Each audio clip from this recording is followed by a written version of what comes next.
প্রিয় দর্শক, আসসালামু আলাইকুম। আশা করি সবাই ভালো আছেন। যুদ্ধ বিধ্বস্ত গাজার শিশুদের জন্য টিকাদান কর্মসূচি শুরু করতে যাচ্ছে জাতিসংঘ।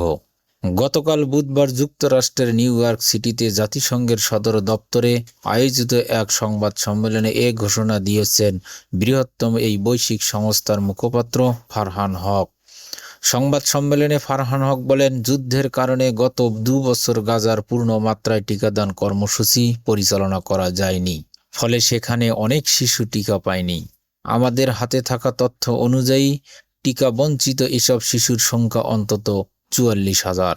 এই শিশুদের টিকার আওতায় আনতেই এই বিশেষ কর্মসূচি গ্রহণ করা হয়েছে।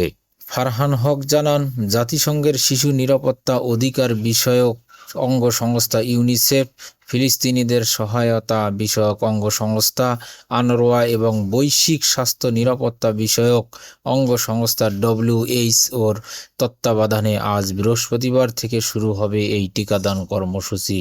গাজার এই শিশুদের ডিপথেরিয়া, যক্ষ্মা, হুপিং, কাশি, hepatitis B, polio, pneumonia, mumps এবং রোবেলা টিকার ডোজ দেওয়া হবে।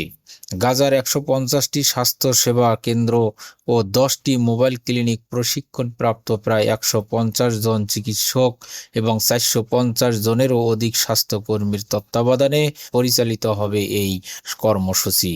টিকার ডোজ, সিরিজ এবং প্রয়োজনীয় অন্যান্য সামগ্রী ইতিমধ্যে গাজায় পৌঁছে গেছে বলে গতকাল সংবাদ সম্মেলনে উল্লেখ করে বলেছেন ফারহান হক।